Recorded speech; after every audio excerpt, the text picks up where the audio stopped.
Bismillahirrahmanirrahim. Assalamualaikum warahmatullahi wabarakatuh. Bismillahirrahmanirrahim.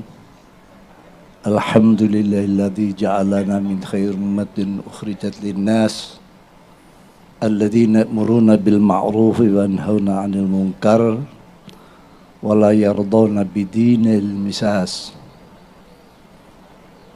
Allahumma salli ala nuril anwar wa sirril asrar tiryaqil aghyar miftahi babil yasar Sayyidina Maulana Muhammadil Mukhtar wa ali adwahar wa sabil akhyar adada ni'amil fadalih.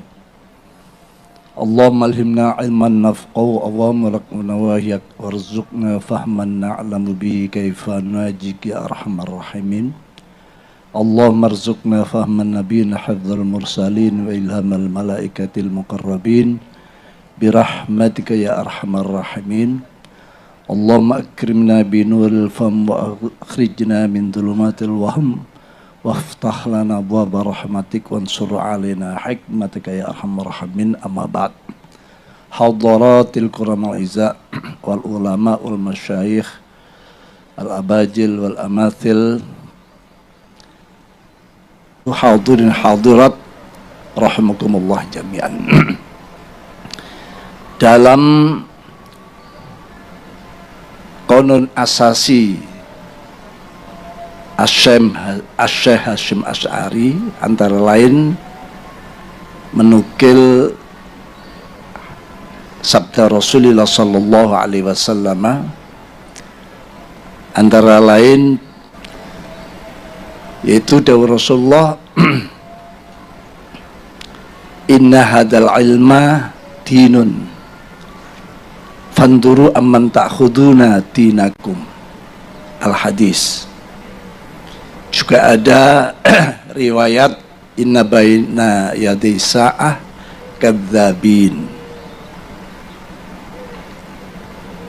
dan beberapa riwayat-riwayat yang lain yang saat ini bukan sekadar relevan tapi penting untuk kita fahami bagaimana Mbah Hasyim Asy'ari memanggil kita semuanya, fahalummu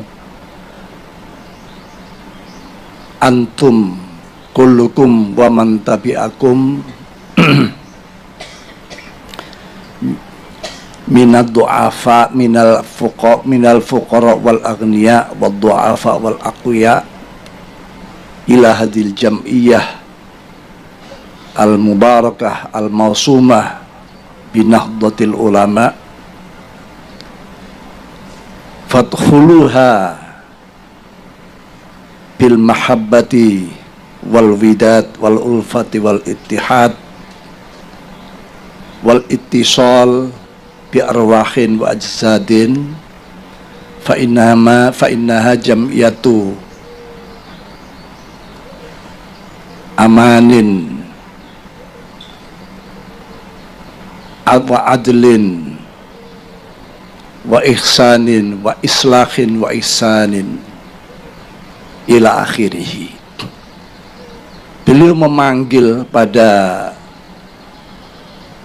satu abad yang lewat,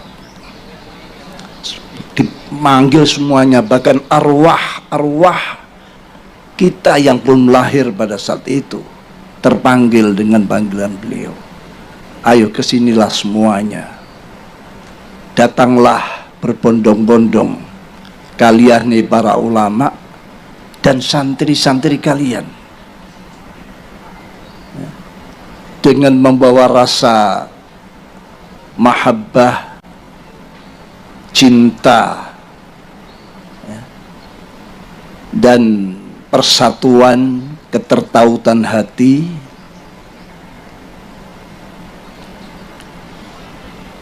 yang terdiri dari para fuqara dan aghniya, du'afa dan aqwiya, semuanya untuk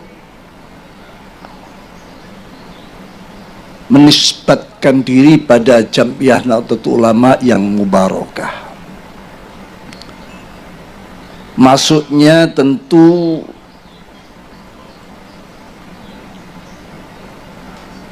dengan arwah wal ittisal,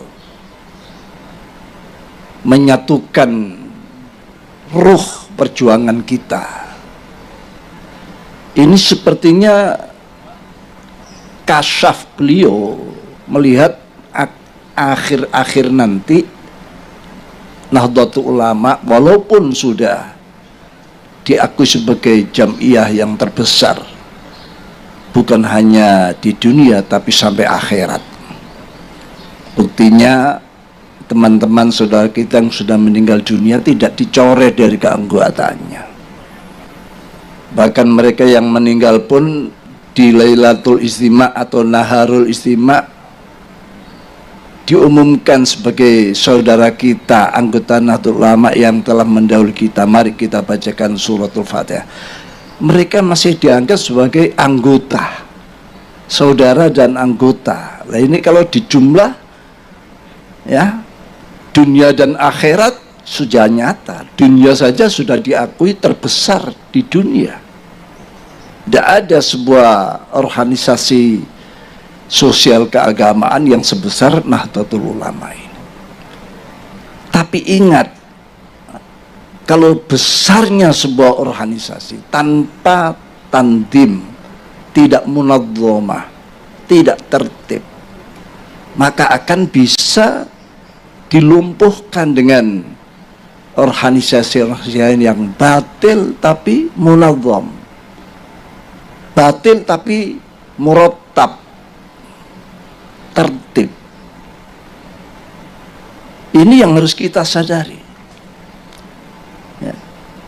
Bahkan sudah banyak kelompok-kelompok organisasi yang lain mereka ingin giliran. Kalau sekarang NU sudah katakanlah ya 75% atau bahkan sampai 80% bangsa Indonesia ini adalah intisab pada Nahdlatul Ulama, ya. Tapi mereka yang lain juga ingin kapan kita menggantikan posisi Nahdlatul Ulama, ya. Ini bukan don saja, sudah upaya-upaya ke sana sudah banyak. Kalau kita ini mengabaikan ketertiban ADART kita, perkum kita, justru ini memberi jalan orang lain untuk masuk, ya. Sudah berapa kali kita mendapatkan bertubi-tubi gangguan-gangguan, khususnya saat sekarang ini gaduhnya bab nasab antara duriyah yang satu kelompok disebut Ba'alawi, yang satu kelompok disebut duriyah Wali Songo, terutama ini. Bahkan sudah masuk ke cabang-cabang, dipengaruhi cabang-cabang agar mereka menolak Ba'alawi, menolak. Ya memang ada perbuatan salah pemicunya, ya. Tapi sebagai umat Islam kan tidak sampai seperti, apalagi warga Nahdien kan tidak sampai membesar-besarkan masalah. Apalagi itu hanya kelakuan ya 1-2 orang, saksia, tapi yang dihantam adalah jamiyahnya atau babonannya. Dan ini akan terus kalau tidak segera ada ingat bagaimana mulai sejak Syekh Nawawi Al-Bantani yang memberikan semacam sinyal-sinyal akan perlunya lahirnya sebuah organisasi, lalu diperjelas oleh Syekhuna Khalil dengan mengirimkan surat Toha ayat mulai ayat 17 sampai 23 disertai tongkat dan seutas tasbih. Ini isyarat kuat agar Asy-Syaikh Al-Akbar Mbah Hasyim Asy'ari membentuk sebuah organisasi yang sakti mandraguna, yang seperti tongkatnya Nabiullah Musa alaihissalam. Sewaktu-waktu dibutuhkan dilempar berubah menjadi ular naga yang membasmi kebatilan, bid'ah, khurafat, ya, ketidakjujuran, ya, ketidakseimbangan dalam kehidupan. Kalau sudah dunia ini merata baik, sejahtera semua, ya, silahkan menjadi tongkat kembali. Ya. Nah ini bahkan bukan hanya silakan para mustasyarin, para syuriyin, ya, para kiai-kiai kalau sesepakat kamu sudah harus kembali waktunya menjadi tongkat, jangan terus-terusan menjadi ular. Kalau sudah mereka beliau menyatakan waktunya kamu kembali, tugasmu sudah selesai, sudah tercapai. Ya tidak ada kata nanti, besok, langsung sami'na wa ata'na yang ada. Itu dulu. Kalau sekarang kalau ada perintah begitu, nanti dulu. Ya. Maunya dia ingin jadi ular terus, tidak mau kembali menjadi tongkat. Jadi ngulo terus. Nah inilah sebuah suasana yang seperti itu. Bagaimana bisa kembali pada saat-saat ini? Para kiai, para hadirin hadirat punyai rahimakumullah jami'an. Saya sampaikan masalah gagah-gaduhan ini berbahaya karena menyangkut ilmiah. Ilmiahnya mulai dari Syekh Nawawi katakan, Syekhana Khalil Mbah Hasyim, itu keterikatan dengan para duriyat Ba'alawi itu sangat ketat antar guru dan santri. Berapa gurunya Syekh Nawawi, santrinya, gurunya Syekhana Khalil dari Ba'alawi. Bahkan di dalam ini buku yang itu disebutkan oleh Syekh Al-Akbar Syekh Hasyim Asy'ari di dalam muqaddimahnya, ya. Bahkan PCNU pertama kali yang dibentuk di Jombang pada tahun 1928 itu mustasarnya Mbah Hasyim Asy'ari dengan Habib Muhsin kalau tidak salah, dan itu dibentuk di rumah beliau. Surabaya, Gresik, tidak bisa lepas kan ini babakan ilmiahnya. Lah Nahdlatul Ulama memuliakan seseorang bukan karena nasab. Sebetulnya nasab itu hanya sebagai tanda lambangnya, tapi keilmiahannya, keilmuannya dan ketakwaannya ini sebetulnya. Jadi tidak membela sana, tidak membela sini sebetulnya. Siapa yang takwa? Siapa duriannya Wali Songo? Wong saya ini juga termasuk bagian daripada Nusantara. Kalau belum masuk pada tataran ulama Nusantara, saya ini bagian Nusantara juga.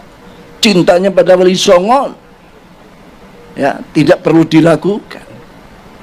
Tapi kalau ada orang baik, punya jasa, ya itu. Jadi kalau ini terus-menerus dibiarkan, apalagi hal ini saya ingat sebetulnya timbulnya hal-hal semacam ini itu karena penyakit ujub. Saya pernah mendengar tokoh ulama Antara lain Sayyid Muhammad Ali Al-Maliki pernah menyatakan sebuah riwayat hadis, idza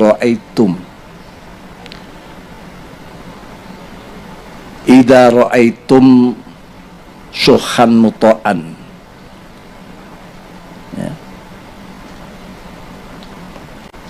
wa hawan muttaba'an wa ijabal mar'i bi ra'yi fa'alika bi khasati nafsik.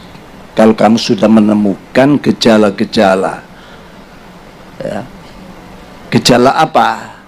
Syuhan muta'an, kekikiran yang sudah selalu diikuti, kikir untuk kebaikan, perjuangan, wahawan muttaba, dan hawa nafsu yang selalu diikuti, dibuat imam, wa ijabal mar'i, dan seseorang yang sudah menganggap dia paling benar sendiri, yang lainnya salah. Orang kalau sudah menganggap dirinya paling benar, timbul sifat yang lain, kesombongan, tidak mau menerima kebenaran dari orang. Benar harus dari saya, yang lain tidak boleh. Itu ijabal mar'i. Ini lebih bahaya daripada dosa besar. Kalau dosa besar, Allah masih kerso memaafkan, mengampuni, apalagi kalau kita taubat. Tapi kalau ijabul mar'i, al-ujub, ini orang sudah menganggap dirinya lepas dengan Allah, dirinya sendiri, tidak ada campur tangan Allah. Ini berbahaya, ya. Makanya di situ dikaitkan dengan sebuah hadis, banyak itu di Ashabis Sunan banyak terjadi. Ada kisah dalam hadis, bisa dibuka di Sunan Nasai, Sunan Ibnu Majah, dan berbagai Ashabus Sunan meriwayatkan ini. Pada suatu ketika sedang ada majelis di Rosah Dars, ya, para sahabat senior pada Rasulullah, antara lain sahabat Anas, sahabat Jabir, ya, dan beberapa sahabat yang lain. Di situ juga sahabat Abu Bakar, sahabat Umar, sahabat Ali, sahabat Utsman absen saat itu. Sahabat Anas bercerita, saya ketemu dengan seorang pemuda yang luar biasa ibadahnya. Kalau siang puasa tidak pernah berhenti, kalau malam sholat, ya, semalam suntuk. Anak muda ini jelas-jelas mengungguli para senior-seniornya. Saya lihat sahabat senior tidak ada yang punya amalan seperti dia. Diceritakan para sahabat. Nanti kita tanyakan pada Rasulullah. Akhirnya begitu Rasul miyos di masjid situ, sahabat langsung tanya, ya Rasulullah, saya ketemu dengan pemuda ini seperti ini. Dia katanya dari kabilah ini, dari pedukuhan ini, keturunan ini. Apa jawab Rasulullah? Ma'arif, saya tidak kenal dia. Loh, katanya dia kabilah ini, bin ini, bani ini. Ma'arif, saya tidak kenal. Tiba-tiba anak ini masuk dari luar dalam keadaan wajah ini masih basah dengan air wudhu, tangannya ini nenteng terompahnya. Masuk. Begitu sahabat-sahabat tahu, termasuk Anas, ya Rasulullah, ini anaknya yang saya ceritakan padamu ya Rasulullah. Begitu Rasulullah melihat anak tersebut, pemuda tersebut, Rasulullah komentar, ra'aitu ala wajhi safa'atan minan syaitan. Loh, kok wajah anak ini ada stempel setannya? Saya melihat di wajah anak ini ada stempel setan. Kan terkejut semua statement Rasulullah seperti itu. Yang dipuji-puji, sholatnya, puasa luar biasa, tiba-tiba Rasulullah kok komentarnya ada stempel setan. Akhirnya anak ini berjalan mendekat, ya, dipanggil Rasulullah, tidak mengucapkan salam. Ditanya, ayu hasyab, hal hadasta nafsak, in anta bainal aqwam bainaha ula bi annaka khair minhum. Apakah ada kentek di hatimu kalau kamu ketemu dengan kaum-kaum yang mulia ini, kamu merasa lebih baik daripada mereka, lebih mulia mereka? Apa jawabannya? Allahumma na'am ya. Iya ya Rasul, saya ketemu siapa kecil semua, padahal itu sahabat senior waktu itu. Ada sahabat Bakar, sahabat Umar, sahabat Ali, dianggap kecil di hadapannya. Setelah itu anak ini tanpa bicara, tanpa ngomong a i u, langsung meninggalkan, masuk masjid. Begitu masuk masjid, Rasulullah menyatakan, mayyaktul hadasyab, siapa yang berani meringkus anak ini, saya perhalus, yaktul, saya akan meringkus. Karena ini perintah Rasulullah. Abu Bakar beri anak aktuluh, saya akan meringkus anak ini. Dikejar anak ini masuk masjid. Ternyata ini takbir, Allahu Akbar. Berhenti Abu Bakar, huwa yukabbir huwa yusalli warsul yanhani an qatlil musallin. Dia sholat takbir, padahal Rasulullah melarang aku mengganggu orang-orang sholat. Saya kembali matur ke Rasulullah, kembali balik lapor Rasulullah, ya Rasulullah, huwa yusalli. Asalnya dalam petang, mada tamal ya Bapak, apa yang kau kerjakan? Huwa yusalli ya Rasulullah, wa anta tanhani an qatlil musallin. Paduka kan melarang saya ganggu orang sholat. Akhirnya harus jauh lagi, mayyatul hadar rajul, sahabat Umar, ana ya anak aktuluh, saya akan meringkus anak ini. Sahabat Umar masuk, anak ini sedang sujud. Berhenti sahabat, wa sajidi minas sajidin, wa musalli, wa yusalli, warsul yanhani anu. Dan Abu Bakar pun kembali, dia huwa khair minni, saya ikutan Abu Bakar. Tidak jadi, ikut Abu Bakar saja. Ditanya, mada ta'mal ya Umar? Wa sajidun ya, dia sujud ya sholat. Wa anta tanhani'an qatil sajidin musallin. Waihak ya Umar, kata Rasulullah. Lalu yang ketiga Rasulullah dawuh lagi, mayyaktul hadar rajul, tinggal sahabat Ali, ana aktul ya Rasulullah. Sebelum sahabat Ali mengangkat kakinya masuk, Rasulnya, ya Ali, anta la taqtulu wa anta sataqtulu. Kamu tidak bisa meringkus anak ini, tapi nanti kamu yang akan meringkus anak ini. Begitu sahabat Ali masuk masjid, anak sudah tidak ada, sudah selesai sholat, sudah pulang. Setelah itu Rasul menyatakan, laula hadasyab makhtalafa bainasnain.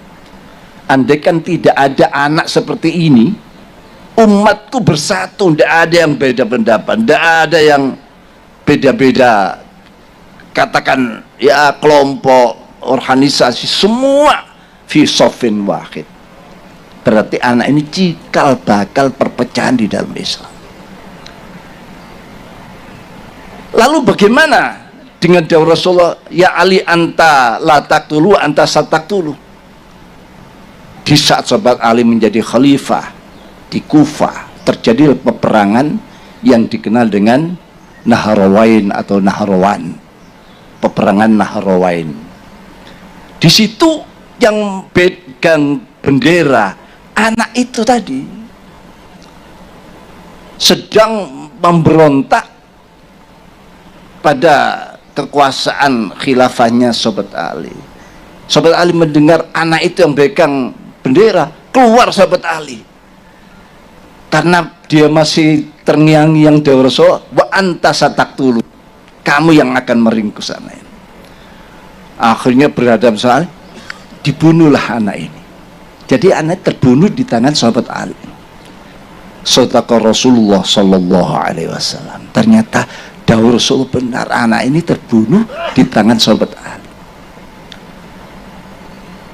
Dan anak ini sudah terkenal menjadi kelompok-kelompok Khawarij. Orang yang sholatnya luar biasa, sampai Rasul menyatakan tahtakiruna sholatakum bisolatihim wasyamakum bizaim. Salatmu jangan diadu dengan mereka, tidak ada apa-apanya. Puasamu jangan diadu dengan mereka, tidak apa-apanya salat dan puasamu. Tapi yakhrujuna minaddin, ya, khurujas sahmi minar ramiyah. Tapi dia secepat lepas dari agamanya, imannya, secepat anak panah lepas dari busurnya. Salatnya luar biasa, ya, puasa luar biasa, tapi detik per detik dia lepas dari Islam. Sekarang tanda-tanda itu ada, penolakan kebenaran. Semua orang sedunia, mufti sedunia kalau menfatwakan, misalnya ini ya, pernah melihat ya, menfatwakan bahwa Ba'alawi itu sahih nasabnya, saya tetap menolak. Ulama dunia ditolak. Ini ilmu macam apa semacam ini? Bukan ajaran kita semacam itu. Lah sekarang PC-PC itu dimasuki, terutama di Solo Raya itu sudah kena. Nanti akan saya usahakan supaya dibenahi itu PCN yang sudah mulai menolak apa ini wirid yang sering kita baca, Rabitul Haddad dan semua. Dan nanti pada gilirannya ya masyayikh kita, ya masyayikh kita, Kanjeng saya Abdul Qadir Jailani sudah mulai digarap. Said Muhammad Ali Al-Maliki juga diragukan nasabnya. Nanti digilir semua. Di belakang itu siapa? Wahabi. Yang memang berani dia menolak seperti itu. Kebenaran ditolak. Dan sebagian daripada Syiah. Ini perlu kami sampaikan di acara yang sangat penting ini, untuk bagaimana intisab kita pada Mbah Hasyim Asy'ari, Syekhana Khalil, Mbah Syekh Nawai Bantani sebagai muassis, sebagai pemberi sinyal-sinyal, ya. Lalu kalau sampai terimbas penyakit itu, tidak sadar kalau kita ini sebetulnya menolak Mbah Hasyim. Ya. Inilah cara mereka ingin bagaimana NU ini yang begitu sudah besar ingin digelir, ingin digelir. Mereka punya keinginan untuk bisa menguasai Indonesia. Tanpa lahirnya ulama tidak ada, kita tidak mengenal negara. Memang NU dilahirkan sebagai hadiah untuk negara Indonesia ini. Hadiah untuk Indonesia ini. Tidak ada Nahdlatul Ulama, tidak ada fatwa jihad, tidak ada resolusi jihad. Tidak akan terdengar takbirnya Bung Tomo sebagai 10 November dan lain sebagainya. Ini khusus pada pengurus NU, agar jangan penyakit itu lalu mengimbas. Pokoknya kalau ini sampai kena, yang terkena adalah para muassis Jam'iyah Nahdlatul Ulama. Artinya apa? Berarti ya sudah busung, ya. Kita tidak bela Ba'ali. Kasusnya kan dengan individualnya dengan Habib A, Habib E, Habib ini. Ya Habib ini saja yang garap. Kenapa kok yang salah ini Habibnya, orangnya? Kok klannya atau organisasinya ini yang digarap?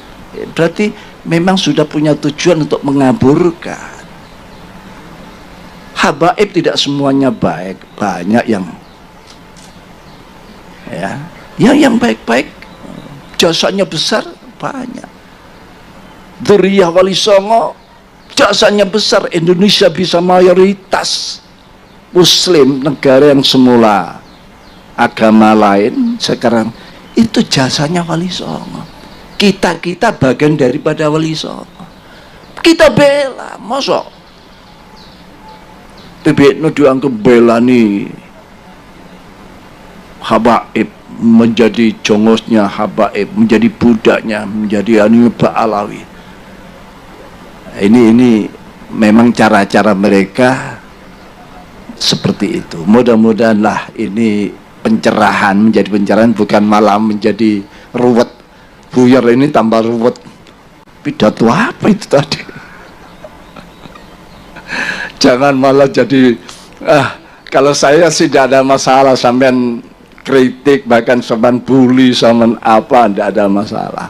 Sampean suruh turun dari oleh Islam, sekarang saya turun. Tapi kan ada mekanismenya.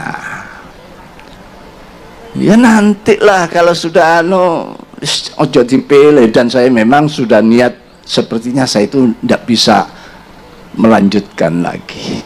Ingin kembali kepada umat. Itu ya. Demikian, terima kasih atas semuanya. Demikianlah, kurang lebih mohon maaf. Saya punya wiritan, insya Allah semua itu umum, yaitu sholawat Masyishiyah Syekh Abdul Salam bin Masyish, gurunya Syekh Abdul Hasan Asyadili. Saya kira apal semua, sudah monggo. Itu ijazah amah, saya juga ijazah amah dari Syed Muhammad, dari beberapa saya kira sudah apal semua. Demikian, kurang dan maaf. Ihdinal siratal ya ajastukum. Katanya hamlam mahfufannya ini yang lebih terasa. Hamlam mahfufan. Ya, itu yang lebih sakti, lebih tampak kesaktiannya. Bukan berarti yang lainnya tidak sakti, lebih tampak. Ihdinas siratal mustaqim. Wallahul muwaffiq ila aqwamit thoriq. Assalamualaikum warahmatullahi wabarakatuh.